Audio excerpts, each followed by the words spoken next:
మీ దగ్గర బ్రేకింగ్?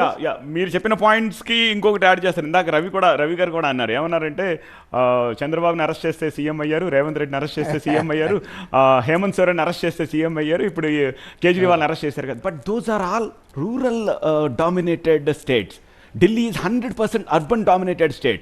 అందరూ అన్ని విషయాలను ఒకలాగా ఆలోచిస్తారని చెప్పడానికి లేదని చెప్పి magic figure of course it's ట్రెండే. కానీ 36 వస్తే చాలు ఢిల్లీలో అధికారంలో కూర్చోవచ్చు. 38 చోట్ల బీజేపీ ప్రస్తుతం లీడ్లో ఉంది.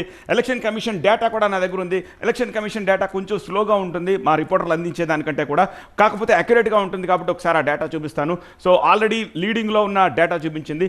నెంబర్స్ కాదు, we want pole percentage, I mean like percentage of votes. This is important. So you can see ఎంత percentage BJP domination you can see. And Aam Aadmi Party చూడొచ్చు కొంచెం క్లోజ్గా ఉంది. అంటే ఈవెన్ ఎగ్జిట్ పోల్స్లో సైతం 46, 48 లేదా సగం కంటే ఎక్కువగా Bharatiya Janata party vote share సాధిస్తుంది.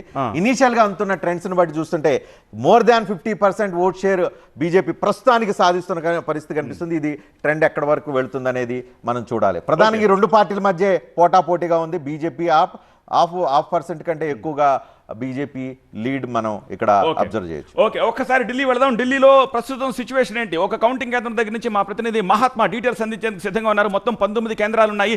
మహాత్మా, మీరున్న చోట ఎలాంటి ట్రెండ్స్ మీకు అందుతూ ఉన్నాయి? ఓవరాల్గా పిక్చర్ ఏంటి?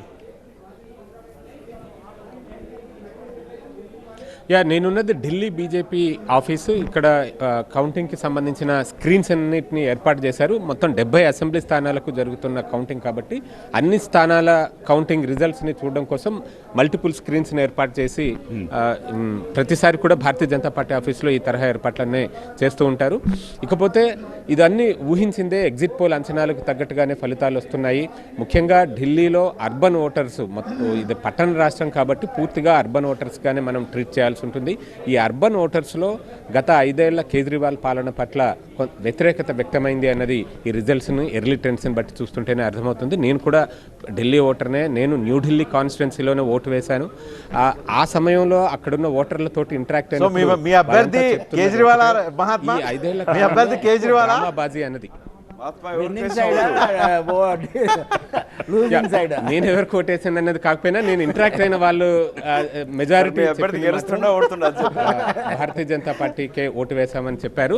నేను ఓటేసిన నియోజకవర్గంలో కేజ్రీవాల్, అలాగే కేజ్రీవాల్కి పోటీగా మరొక ఇద్దరు కూడా మాజీ ముఖ్యమంత్రుల కుమారులు.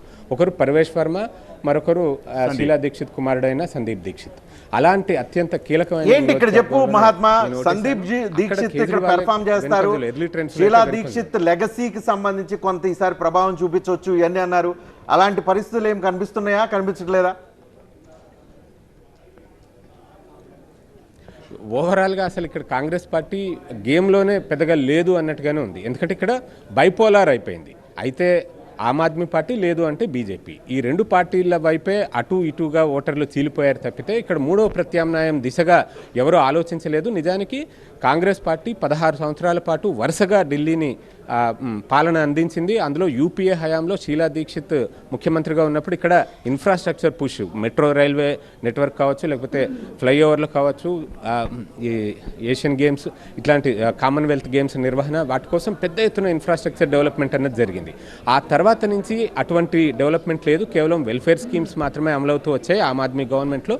అది కూడా మొదటి 5 సంవత్సరాలు కేజ్రీవాల్ పరిపాలన పట్ల జనం సంతృప్తిని వ్యక్తం చేశారు. ఎందుకంటే కామన్ మ్యాన్ని వేధించే 2 ప్రధానమైన అంశాలను అతను అడ్రస్ చేసేటప్పుడు విద్య, వైద్యం, ఈ రెండింటినీ సామాన్యుడికి అందుబాటులోకి తీసుకొచ్చి మెరుగైన విద్య, మెరుగైన వైద్యాన్ని అందించగలిగాడు. కాబట్టి ఇంప్రెస్ అయి 2020లోనూ మరొకసారి కేజ్రీవాల్ గెలిపించారు. కానీ ఈ 5 ఏళ్ల టర్మ్లో ఎక్కువగా కేంద్రంతో పేచీలు, ఈ డ్రామా, ఏదైనా వైఫల్యం చెందితే కేంద్రం తమకు నిధులు ఇవ్వడం లేదు, లెఫ్టినెంట్ గవర్నర్ అడ్డుకుంటున్నారు అంటూ పదే ఆమ్ ఆద్మీ పార్టీ చెప్తూ వచ్చింది. కేజ్రీవాల్ సహా ఆ పార్టీ నేతలంతా కూడా ఇదే మాట చెప్తూ వచ్చారు. నేను ఓటర్లతో ఇంటరాక్ట్ అయినప్పుడు కొంతమంది సీనియర్ సిటిజన్స్ వాళ్ళు ఇదే మాట అన్నారు. ఇప్పుడు 15 హామీలు ఇచ్చాడు, సరే కానీ రేపు మళ్ళీ కేజ్రీవాల్ గెలిపించిన తర్వాత మళ్ళీ ఇదే మాట చెప్తాడు, కేంద్రం సహకరించట్లేదు, ఎందుకంటే కేంద్రంలో ఉన్నది బీజేపీ సర్కార్ కాబట్టి లెఫ్టినెంట్ గవర్నర్ అడ్డుకుంటున్నారు అన్న మాటలే చెప్తూ ఏ హామీ కూడా ఆయన నెరవేర్చలేడు. దీనికంటే పైన కింద కేంద్రంలో ఉన్న ప్రభుత్వాన్నే కింద కూడా ఎన్నుకుంటే ఒక డబుల్ ఇంజిన్ సర్కార్ లాగా. గతంలో కనుక యూపీఏ ఉన్నప్పుడు ఇక్కడ ఢిల్లీలో కాంగ్రెస్ అధికారంలో ఉండింది, అప్పుడు ఫండ్స్ విషయంలో కానీ ఏ రకంగానూ ఎటువంటి ఇబ్బందులు లేకుండా పాలన సజావుగా సాగుతూ వచ్చింది. మెట్రో వంటి నెట్వర్క్ ఇవన్నీ కూడా వేగవంతంగా ఇన్ఫ్రాస్ట్రక్చర్ ప్రాజెక్ట్స్ వచ్చాయి. అదే తరహాలో ఇప్పుడు కేంద్రంలో బీజేపీ ఉంది కాబట్టి ఇక్కడ కూడా బీజేపీ ఉంటేనే ఈ అరమరికలు లేకుండా పాలన సజావుగా కొనసాగుతుందన్న అభిప్రాయాన్ని చదువుకున్న సర్కిల్లో ఎక్కువగా వ్యక్తపరిచారు. ఆల్ రైట్ మహాత్మా, అప్డేట్స్ కోసం మిమ్మల్ని మళ్ళీ కాంటాక్ట్ చేస్తాం. Thanks for the updates. ఇంకో